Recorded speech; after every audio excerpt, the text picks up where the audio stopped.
Si Reito Mizuhara ay cryogenically frozen noong 2040 matapos ang diagnosis ng multiple sclerosis.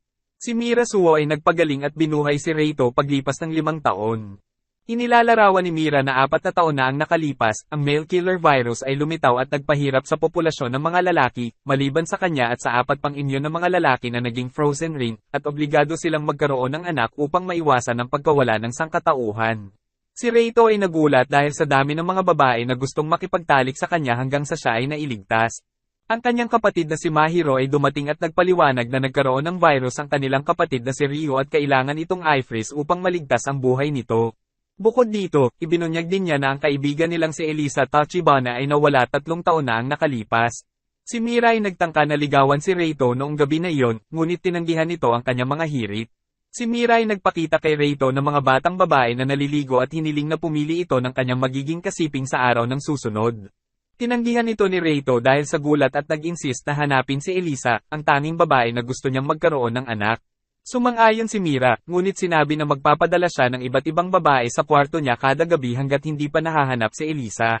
Si Kyoji Hino, isa sa mga imyon na lalaki, ay natutuwa sa kanyang bagong buhay at nakipagsiping sa aktres na si Rena Kitayama. Pagkatapos kumain kasama si Reito, Mahiro, at Mira, nagkataon na nagkita sina Reito at Hino, na tumatawa sa kanya dahil sa kanyang pag-aatubili. Sa banyo, sinorpresa ni Akane Ryuzoji si Reito at nagtangka na akitin ito, ngunit ito ay napahinlay at dinala sa kanyang kwarto. Platanikong natulog sila kasama sina Akane at Soy Yamada, bagaman may pagdududa si Reito. Kinabukasan, naghanap sina Reito, Mira, Akane, at Soy ng mga clue sa dating laboratorio ni Elisa nang sila ay atakihin ng isang nakawalang oso. Si Soy ay nakapatay nito. Nang malaman niya na si Elisa ay nagtatrabaho sa paglikha ng lunas sa MK virus, nagpa siya si Reito na tapusin ang kanyang ginagawa at nagpakita sa balita upang ipaalam ang kanyang misyon. Matapos mapagalitan ni Mahiro, natuklasan ni Reito ang isang tape message sa loob ng lumang teddy bear ni Elisa kung saan ipinaliwanag niya na ang MK virus ay isang gawa ng tao na biolohikal na sandata. Inamin niya kay Mira na kamukha niya si Elisa at humingi ng paumanhin dahil hindi siya nakapagparami, ngunit pinanindigan ni Mira na mas mabuting magtrabaho sa paghahanap ng lunas. Samantala, itinuturing ng isang konseho ng mga babae si Reito bilang banta sa kanilang awtoridad. Sa gayon, nag-arrange sila ng pagkabuhay muli ng isa pang lalaki. Noong 2040, pinahirapan si Shota Doi ni Takamatsu, ang kanyang kasintahang si Erika, at ang kanyang gang, kasama ang kanyang kapatid na babae na si Mayo at guro na si Yuzuki Hini, bilang kanyang tanging mga kakampi. Nagkasakit siya at hindi makagalaw, kaya galit siya nang hindi pinakinggan ng kanyang mga kaklase ang kanyang speech at lumabas. 5 taon mamaya, pinagaling siya at binuhay muli ni Karen Kamiya na nagpaalam sa kanya tungkol sa MK virus at pagkawala ni Mayo. Nagbalik siya sa kanyang dating paaralan at muling nakilala si Yuzuki na nanggugulo sa kanya. Nagsimulang magkaroon ng mga nararamdaman siya para sa ibang mga babae, ngunit nasaktan siya ng isang stray volleyball. Inalagaan at nanggulo siya muli ni Yuzuki, sa kabila ng katotohanan sila ay palaging nagmamahalan. Sinabi ni Karen sa kanyang mga opisyal na dahil hindi alam ni Shota at ng mga babae si Hino at Reito, naniniwala sila na si Shota ang huling lalaki sa mundo. Dahil dito, nais nilang gamitin sila bilang mga pawn sa kanilang global na plano ng pagtangkang maghari. Araw-araw, natutulog si Shota kay Yuzuki. Isang linggo mamaya, inassign si Natsu Ichija bilang kanyang kasama sa kwarto. Matapos tulungan siya sa pagsuot ng kanyang damit, inamin niya na nag-arrange ang kanyang ama para sa kanyang kasal sa isang mas matandang lalaki hanggang mamatay silang dalawa dahil sa MK virus. Pagkatapos nito, nanggulo siya sa kanya. Samantala, patuloy na nagtatrabaho si Reito sa paghahanap ng lunas nang ipaalam sa kanya ni Mira na si Mahiro ay nag-volunteer sa isang refugee shelter. Pinapaalalahanan siya na kung makikita ng iba na si Mahiro ay kanyang kapatid, siya ay maaaring magdusa. Nakilala ni Reito si Hino na nagpakita ng kanyang ginawa ng mabuntis ang isa sa kanyang mga babae.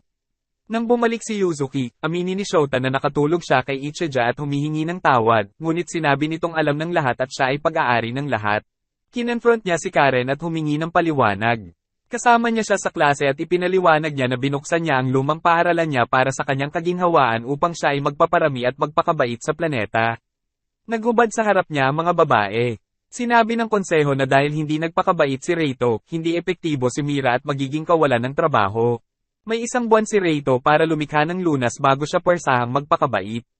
Samantala, tinanggal si Mira sa kanyang posisyon bilang tagapag-alaga ni Reito, kahit na patuloy pa rin siyang nagtatrabaho, at pinalitan siya ni Rhea Kategira, na lumalabas na galit sa kanya.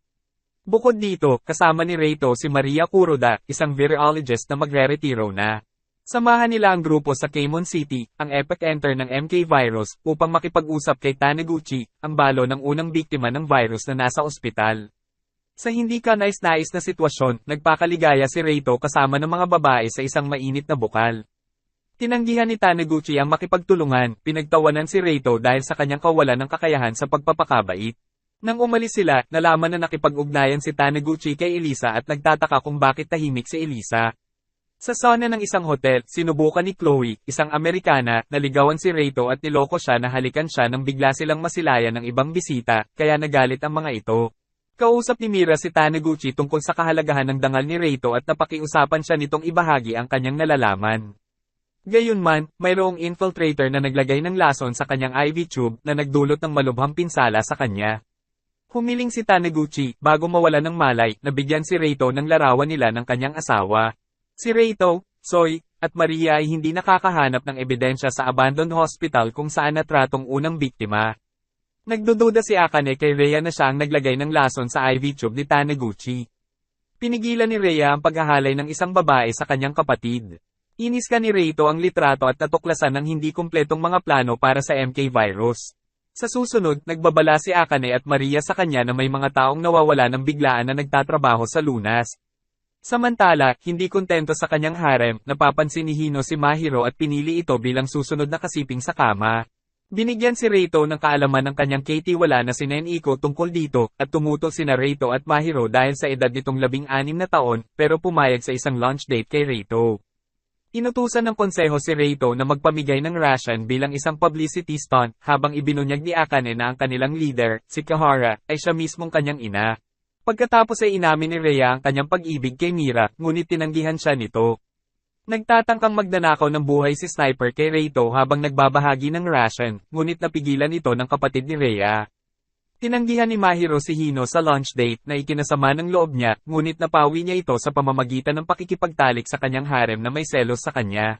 Natuklasan ni Reito, Maria, Soy, at Akane na binisita ng maraming nawawalang mga doktor ang abandoned hospital.